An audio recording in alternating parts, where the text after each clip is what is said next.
Hi student, कैसे हैं आप? My name is Vidyasagar Shrivastava. देखो स्टूडेंट, इस समय हम लोग पढ़ रहे हैं न्यूक्लियर स्ट्रक्चर। ठीक है। और न्यूक्लियर स्ट्रक्चर में आज हम लोग देखेंगे न्यूक्लियर फोर्सेस। ठीक है।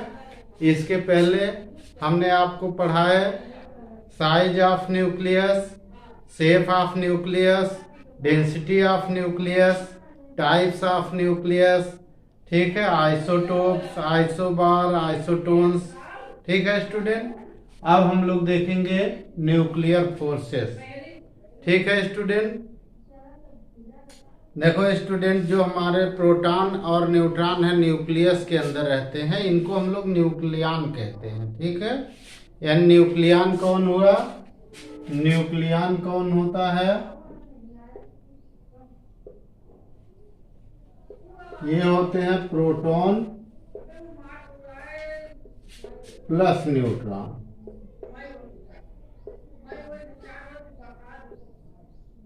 प्रोटॉन्स और न्यूट्रॉन, कुछ में प्रोटॉन होंगे, कुछ में प्रोटॉन्स और न्यूट्रॉन होंगे, कुछ में प्रोटॉन्स एंड न्यूट्रॉन्स होंगे। तो जो इन्हीं को हम लोग कहते हैं न्यूक्लियंस। ठीक है स्टूडेंट। अब देखो स्टूडेंट, न्यूक्लियंस के अंदर हमारे जो प्रोटॉन है, प्रोटॉन पॉजिटिव चार्ज होते हैं। प्रोटॉन जो हमारा होता है ये पॉजिटिव चार्ज होता है। इसका चार्ज कितना होता है? e⁻+ होता है। ठीक है। और हमारा जो दोनों प्रोटॉन अगर पॉजिटिव चार्ज है तो इनके बीच फोर्स ऑफ रिपल्सन लगता है ना, फोर्स ऑफ रिपल्सन। ठीक है। इनके बीच फोर्स ऑफ रिपल्सन लगता है। ठीक है स्टूडेंट। अब देखो स्टूडेंट, अगर फोर्स ऑफ रिपल्सन लगता है तो ये एक दूसरे के इतने क्लोज रहते कैसे न्यूक्लियस में? इसका मतलब इनको क्लोज करने के लिए कोई अदर फोर्सेस है जो कि इनके रिपल्सन फोर्स से स्ट्रांग है। ठीक। अब अगर हम उस फोर्स ऑफ अट्रैक्शन को ग्रेविटेशनल फोर्स मान ले तो ग्रेविटेशनल फोर्स जो होता है दो प्रोटॉन के बीच फोर्स यानी Fe/Fg। ठीक है। यानी Fe मीन्स हुआ फोर्स ऑफ इलेक्ट्रोस्टैटिक्स और Fg मीन्स हुआ फोर्स ऑफ ग्रेविटेशन। ठीक है। तो ये जो होता है नियर अबाउट 10⁻43 टाइम्स होता है। जो यानी फोर्स ऑफ रिपल्सन प्रोटॉन के बीच, इनके बीच ग्रेविटेशन फोर्स से स्ट्रांग होता है। इसका मतलब अगर स्ट्रांग है तो ये न्यूक्लियस को डिसरप्ट कर देंगे। ठीक है।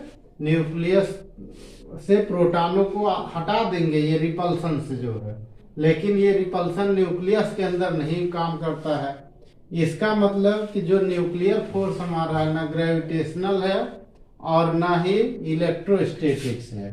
तो हम लोग पहले उसकी डेफिनेशन देखेंगे, फिर उसकी कैरेक्टरिस्टिक्स देखेंगे और फिर हम लोग देखेंगे कि कैसे युकावा ने उसको एक्सप्लेन किया है। ठीक है स्टूडेंट। अब डेफिनेशन देखो student, the strong force of attraction, the strong force of attraction between nucleons in a nucleus is known as nuclear force. ठीक है, समझ पाए? Nuclear forces. ठीक है स्टूडेंट। किसी नाभिक में न्यूक्लियनों के बीच लगने वाले सशक्त आकर्षण बल को नाभिकीय बल कहते हैं। ठीक है। नाभिक में न्यूक्लियनों के बीच लगने वाले सशक्त आकर्षण बल को नाभिकीय बल कहते हैं। ठीक है। नाभिकीय बल हमारा कौन है? फोर्स ऑफ अट्रैक्शन है, स्ट्रांग फोर्स है। ठीक है। अब देखो स्टूडेंट, हम लोग देखेंगे नेचर ऑफ न्यूक्लियर फोर्सेस यानी प्रकृति। इसी को प्रॉपर्टी भी कहते हैं, इसी को गुण भी कहते हैं। ठीक है। इसका अर्थ हुआ स्टूडेंट कि हम लोग इसके जो नेचर में आ रहा है, इसकी प्रॉपर्टी में आ रहा है, गुण में जो आ रहा है, प्रकृति में आ रहा है, उसके बारे में जानकारी करेंगे। तो पहला पॉइंट हमने देखो डाला है student, nuclear forces are primarily attractive. ठीक है, तो प्रारंभिक रूप से जो नाभिकीय बल है वह आकर्षण बल है। ठीक है student, overall effect of the nuclear forces is almost attractive. ठीक है, तो नाभिकीय बलों का संयुक्त प्रभाव जो होता है वो आकर्षण बल का होता है।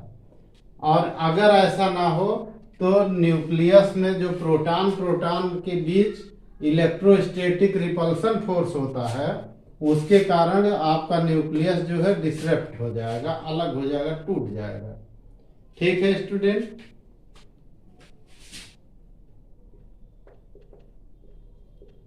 दूसरा point, nuclear forces are short range.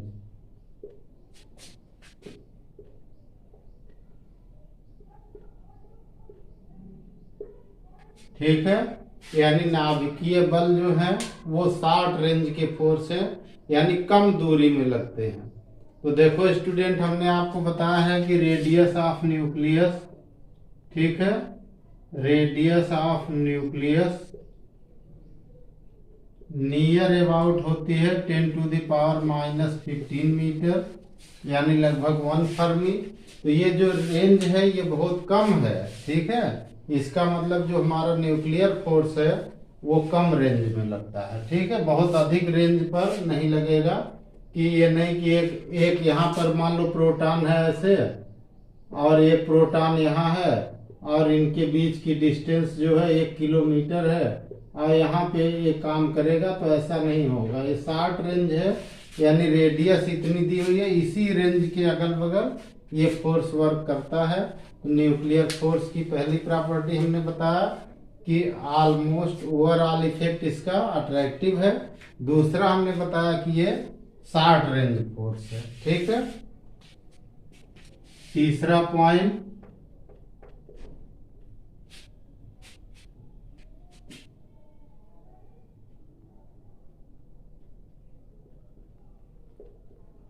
it is not a gravitational force।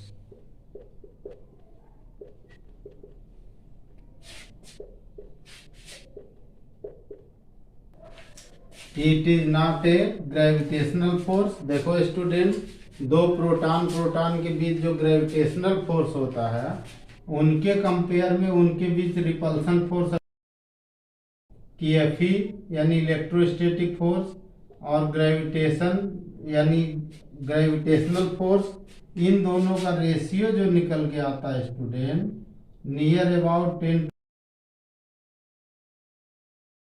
तो इसका मतलब हुआ कि प्रोटॉन के बीच रिपल्सन फोर्स बहुत स्ट्रांग है।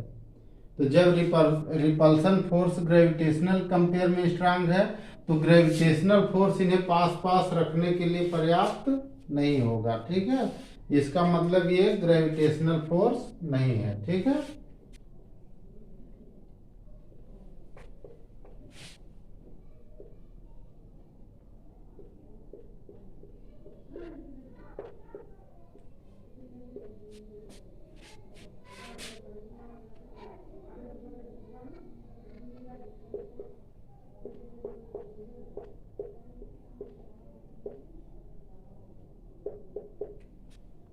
अब देखो स्टूडेंट, अगला point, it is not electric force. ये वैद्युत बल नहीं है, यानी अवैद्युत है, इसको नॉन इलेक्ट्रिक फोर्स कहते हैं। ठीक है, ये कैसा है, non electric force.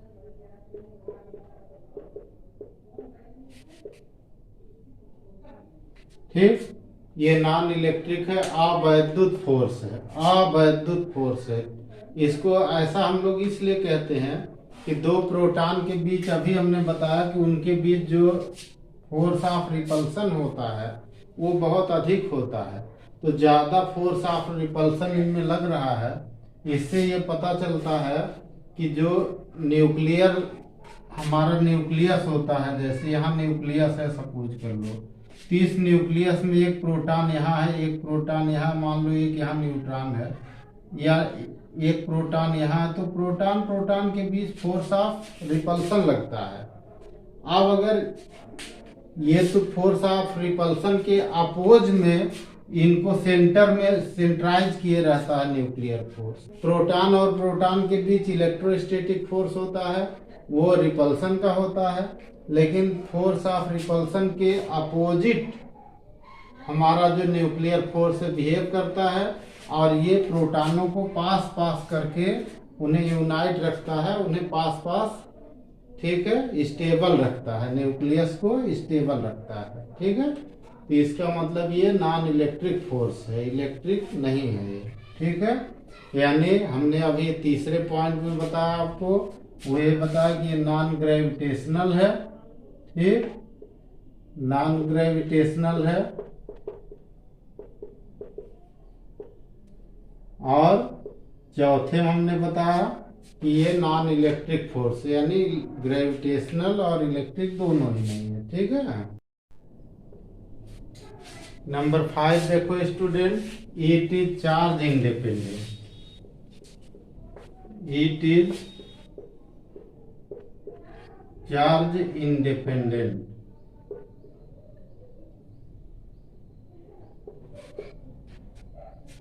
It is charge independent, यानी ये चार्ज पर डिपेंडेंट नहीं करता है, यानी ये आवेश पर निर्भर नहीं करता है।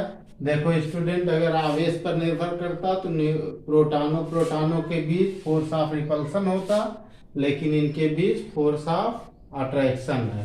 तो इनमें हमने देखा, आपने देखा कि हम बार बार इन्हीं को बता रहे हैं, आपको ध्यान रखने की ये जरूरत है कि इन दोनों के बीच जो फोर्स ऑफ रिपल्सन होता है प्रोटॉन प्रोटॉन के बीच, उसी से ये क्लियर हो जाता है कि ये चार्ज इंडिपेंडेंट है, क्योंकि इनके बीच फोर्स ऑफ अट्रैक्शन है।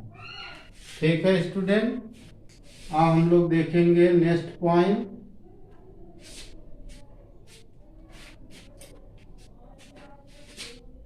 It is spin dependent.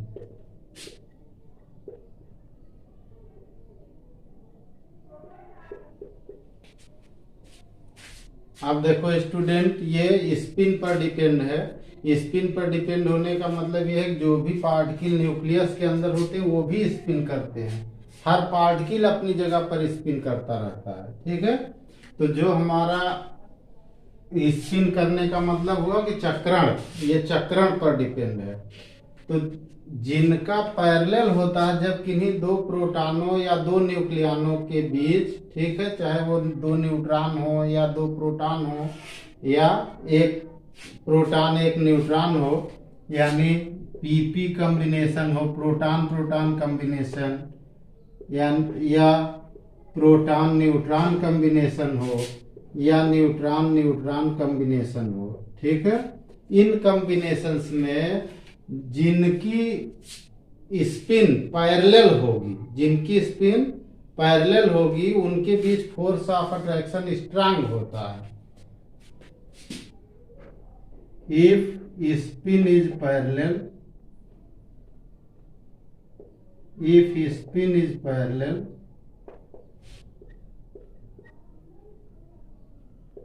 then force of attraction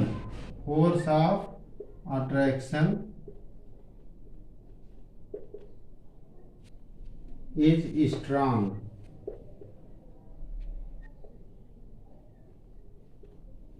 ठीक है, if spin is anti-parallel,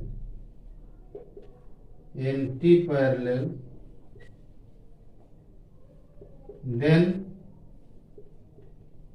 force of attraction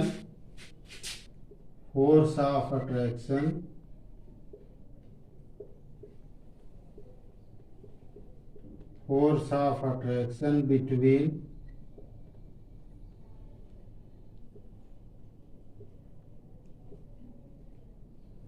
between nucleons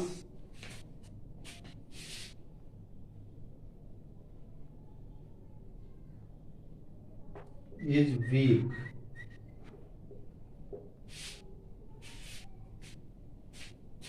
ठीक है, यदि चक्रण समांतर है तो आकर्षण बल स्ट्रांग होता है यानी अधिक होता है, और यदि चक्रण समांतर नहीं है बल्कि असमांतर है तो फोर्स ऑफ अट्रैक्शन यानी आकर्षण बल न्यूक्लियंस के बीच वीक होता है, कमजोर होता है। ठीक है, और इसका मतलब कि स्पिन जिनकी पैरेलल होगी उनके पास बीच ज्यादा आकर्षण होगा, और जिनकी स्पिन कम होगी उनके बीच कम आकर्षण होगा, जिनकी स्पिन एंटी पैरेलल होगी। अब देखो स्टूडेंट, हम लोग देखेंगे next property, nuclear forces have the property of saturation, यानी नाभिकीय बल संतृप्तता का गुण रखते हैं। ठीक है स्टूडेंट, संतृप्तता का मतलब हुआ कि जो न्यूक्लियन अगल बगल होंगे, आसपास होंगे, उनके बीच ये फोर्स लगता है। जैसे मान लीजिए ये एक न्यूक्लियस है, ठीक है, एक न्यूक्लियन यहाँ है, एक न्यूक्लियन यहाँ, एक यहाँ है, एक यहाँ है, तो एक यहाँ है। ठीक है, तो इनके बीच जो यहाँ से यहाँ तक होगा, इसके बीच होगा, इसके बीच होगा, इसके बीच होगा, इसके बीच होगा, इसका इंटरएक्शन इस पर नहीं होता है। ठीक है, यानी जो कोई भी न्यूक्लियन अपने आसपास नियरेस्ट न्यूक्लियनों के साथ इंटरएक्शन रखता है। ठीक है, ये nucleon have interaction with the nearest nucleons. ठीक है, नॉट टू द ऑल। तो ये जो है इनके बीच इंटरएक्शन रखेगा, इनके बीच नहीं रखेगा, ऑल के बीच नहीं रखेगा। ठीक है, यानी कोई भी एक न्यूक्लियन अपने आसपास के न्यूक्लियनों के साथ पारस्परिक क्रिया रखता है, आल के साथ, सभी के साथ नहीं रखता है। ठीक है, तो जो इनमें इंटरएक्शन फोर्स होगा वो इनका आपस में होगा, इनका आपस में होगा, इनका आपस में होगा। जो इनकी बाइंडिंग एनर्जी होती है, बंधन ऊर्जा होती है, जनरली प्रति न्यूक्लियन इक्वल होती है। Binding energy per nucleon of the nucleus is equal near about all nucleus. ठीक है, सभी नाभिकों के लिए इन्हीं इंटरएक्शन फोर्स के कारण जो बाइंडिंग एनर्जी होती है वो लगभग इक्वल होती है सभी न्यूक्लियंस के लिए, क्योंकि इनके बीच इंटरएक्शन है, इनके बीच इंटरएक्शन है, तो ये सब एक दूसरे से इंटरएक्शन में है, लेकिन पहले का आखिरी पर यहाँ का यहाँ कोई इंटरएक्शन नहीं होगा। जो अगल बगल है, आसपास है, उन्हीं से इंटरएक्शन होगा। ठीक है, अब देखो स्टूडेंट, हम लोग देखेंगे स्टेबिलिटी ऑफ न्यूक्लियस, नाभिक का स्थायित्व। देखो स्टूडेंट, हमारे न्यूक्लियस के अंदर जो होते हैं वो मूल रूप से न्यूट्रॉन और प्रोटॉन होते हैं। ठीक है, तो न्यूट्रॉन और प्रोटॉन का जो रेशियो होता है N/P, हम लोग उसको लिखते हैं N/P रेशियो होता है। ठीक है, यह रेशियो, ठीक है स्टूडेंट, नियर अबाउट 1 अगर है, ठीक है, तो जो हमारा न्यूक्लियस है वो मोस्टली स्टेबल होता है। ठीक है, if ratio of the neutron and proton in nucleus near about 1, then nucleus will be most stable. ठीक है, if ratio of the neutron and proton is near about 1, then nucleus will be most stable. ठीक है, तो जो smallest nucleus हैं, जो जिनकी mass number जिनके कम है, जैसे हमारा हुआ हीलियम, देखिए दिया हुआ है 2,4 है। ठीक है, या हमारा जो है कार्बन दिया हुआ 6,12 है। ठीक है, या हमारा नाइट्रोजन दिया हुआ है 7,14 है। ठीक, यह हमारा Mg दिया हुआ है, देखिए जैसे ये 12 है, 24 है। ऐसे न्यूक्लियस जिनमें देखिए रेशियो इसमें क्या है, 2 न्यूट्रॉन है और 2 प्रोटॉन है, 4 हो गए। इसमें 6 न्यूट्रॉन है, 6 प्रोटॉन है, 12 हो गए। इसमें 7 न्यूट्रॉन है, 7 प्रोटॉन है, 14 हो गए। इसमें 12 न्यूट्रॉन है, 12 प्रोटॉन है, 24 हो गए। तो इसका मतलब ये होगा कि इनमें दोनों में, सब में इनमें क्या है, न्यूट्रॉन प्रोटॉन इक्वल है। इन सभी में neutron is equal to proton है। Number of neutron is equal to number of proton. N is equal to P है। एन मीन्स क्या है, एन मीन्स है number of neutron, number of neutron.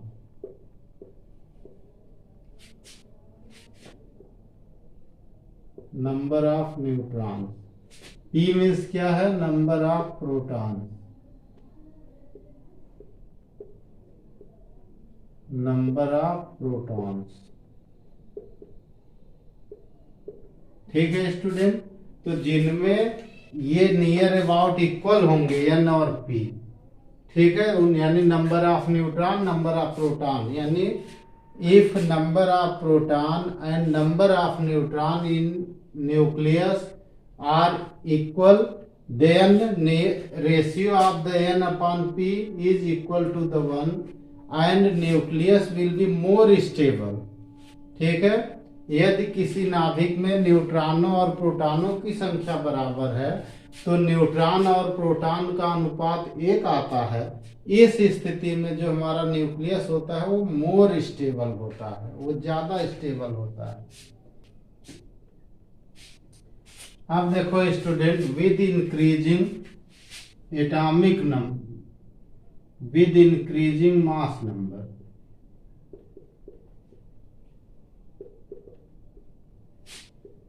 Mass number, ठीक है, यानी mass number बढ़ने के साथ, विद इंक्रीजिंग मास नंबर, ठीक है, ratio of N upon P is increased.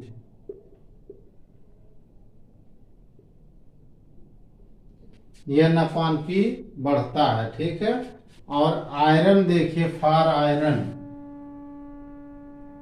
For iron, iron F ही लिखते हैं ना, आयरन, ठीक है, एफ ही के लिए, एफ ही के लिए एन कितना, पी कितना होता है, पी होता है 26, ठीक है, और एन कितना होता है, एन होता है 30, ठीक है। तो अब यहाँ पे देखो स्टूडेंट, इनके लिए एन अपॉन पी का क्या रेशियो हो गया, अबाउट 1.2 आ रहा, यानी 20% इसमें इंक्रीज हो गया जो है नंबर ऑफ न्यूट्रॉन्स, और नंबर ऑफ न्यूट्रॉन्स 20% इंक्रीज हो गया। तो इनके बीच जो पर न्यूक्लियन बॉन्डिंग एनर्जी होती है, ठीक है, एफ की मैक्सिमम होती है जो, अब इसके बाद बॉन्डिंग एनर्जी डिक्रीज होना शुरू हो जाती है, ठीक है, नियर अबाउट 20% मोर, ठीक है, जो हमारा एन है वो इसमें नियर अबाउट 20% मोर है पी के कंपेयर में, ठीक है। अब देखो स्टूडेंट, हम लोग अगर देखें यूरेनियम 92-235, ठीक है, तो इसमें हमारा प्रोटॉन कितना हो गया, पी हो गया 92, ठीक है, एन कितना हो गया, एन हो गया 235 माइनस 92, देखिए कितना हो गया स्टूडेंट, 5 माइनस 2 3 हो गया, ये हो गया 13 माइनस 9 4 आ गया, 143 हो गया, ठीक है। अब इनके लिए देखो स्टूडेंट, एन बाई पी कितना आया, N by P near about, ठीक है, तो 143 अपॉन 92, ये नियर अबाउट 1.50 आता है। इसका मतलब देखिए कि 50% मोर है एन, एन इज 50% मोर,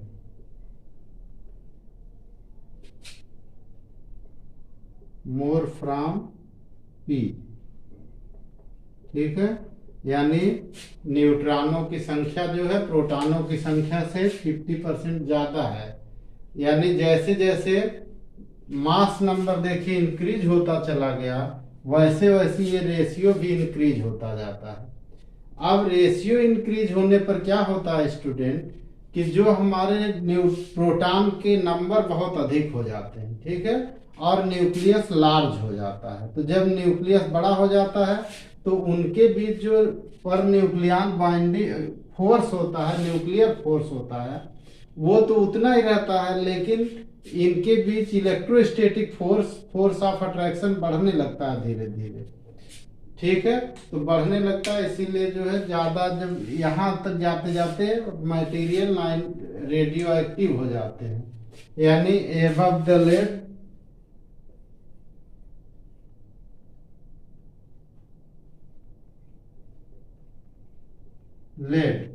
ठीक है, लेड का 82 होता है, जेड जो है इसके लिए, ठीक, यानी लेड के बाद के जितने भी हैं एबव द लेड, ठीक है, न्यूक्लियाई आर रेडियो एक्टिव,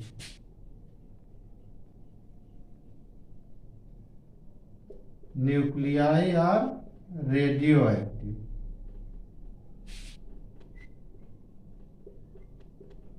ठीक है। इसके बाद के जो न्यूक्लियाई हैं वो रेडियो एक्टिव हो जाते हैं। इसका मतलब ये हुआ कि जो हमारा न्यूक्लियन के बीच न्यूट्रॉन और प्रोटॉन या प्रोटॉन प्रोटॉन या न्यूट्रॉन न्यूट्रॉन के बीच शॉर्ट रेंज फोर्स हमारा है न्यूक्लियर फोर्स, वो न्यूक्लियस के बड़ा होने पर धीरे धीरे डिक्रीज होता है कंपेयर, और जो हमारा इलेक्ट्रोस्टैटिक फोर्स है, जो रिपल्सन फोर्स है प्रोटॉन प्रोटॉन के बीच, वो बढ़ने लगता है, और इसीलिए जो न्यूक्लियस होते हैं उनकी स्टेबिलिटी कम होने लगती है, ठीक है।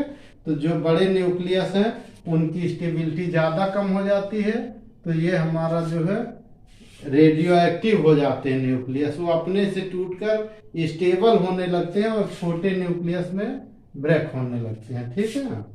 अब देखो स्टूडेंट, एक जापानी साइंटिस्ट थे युकावा, इन्होंने एक पाई मिसान की खोज की, ठीक है, पाई मिसान, ठीक है, और ये पाई मिसान 3 टाइप्स के इन्होंने बताया। कितने टाइप्स के बताया? 3 types. There are 3 types of pi meson, pi 0, comma pi minus, comma pi plus, ठीक है। 3 टाइप्स के पाई मिसान इन्होंने इमेजिन किया, ठीक है। Rest mass of pi meson, rest mass of pi meson is equal to near about 200 times of mass of electron, mass of electron, ठीक है, यानी इलेक्ट्रॉन के मास का नियर अबाउट 2 टाइम्स इसका रेस्ट मास है, लेकिन mass of pi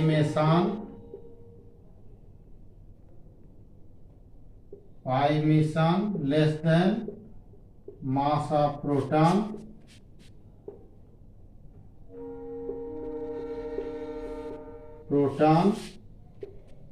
mass of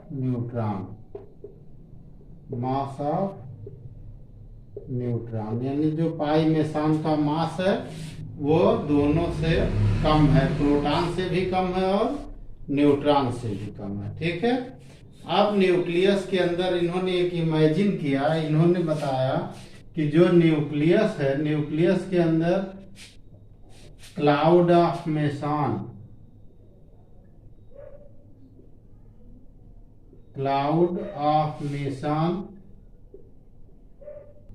is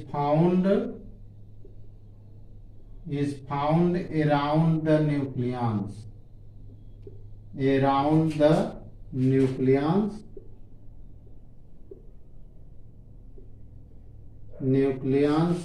in nucleus,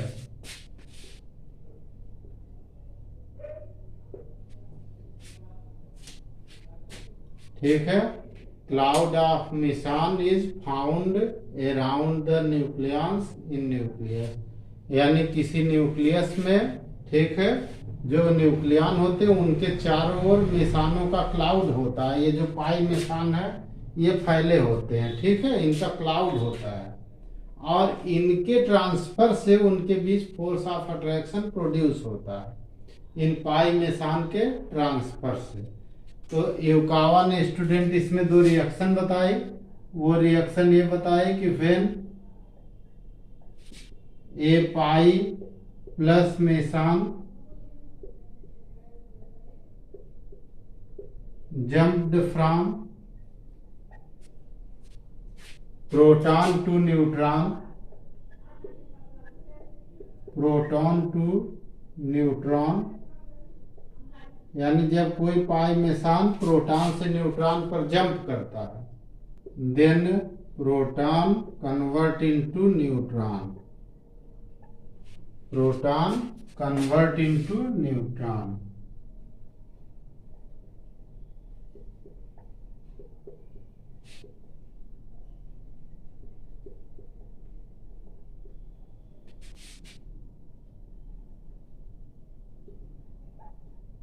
and neutron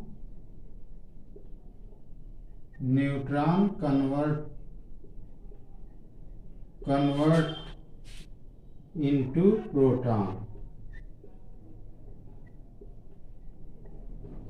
that is P plus, ये proton है, इससे माइनस हो गया पाई मेसान प्लस का और ये न्यूट्रॉन फॉर्म हो गया, ठीक है। या एक न्यूट्रॉन हो गया, इसके पास पाई मेसान आ गया प्लस का, तो ये प्रोटॉन में कन्वर्ट हो गया, ठीक है। तो जब किसी प्रोटॉन से पाई मेसान जंप करके न्यूट्रॉन पर जाता है तो वह प्रोटॉन जो है न्यूट्रॉन में कन्वर्ट हो जाता है और जिस न्यूट्रॉन से वो पाई मेसान मिलेगा वो प्रोटॉन में कन्वर्ट हो जाएगा। यानी जो प्रोटॉन और न्यूट्रॉन का डायनेमिक जो कॉम्बिनेशन है, ठीक है, कपल है, कपल न्यूट्रॉन प्रोटॉन कपल, वो कांस्टेंट रहते हैं जो है इसमें। एक न्यूट्रॉन प्रोटॉन में कन्वर्ट हुआ तो एक प्रोटॉन न्यूट्रॉन में कन्वर्ट हुआ, यानी एन पी का कॉम्बिनेशन, डायनेमिक कॉम्बिनेशन कांस्टेंट रहता है, ठीक है। कन्वर्जली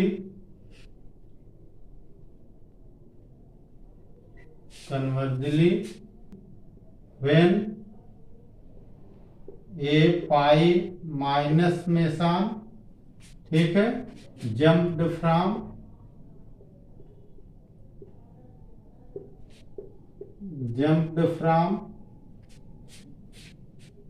neutron to proton, neutron to proton, ठीक है।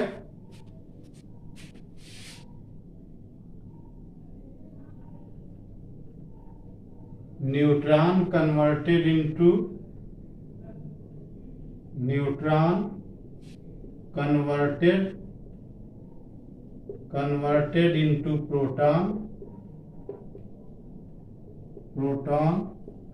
And proton converted into neutron, proton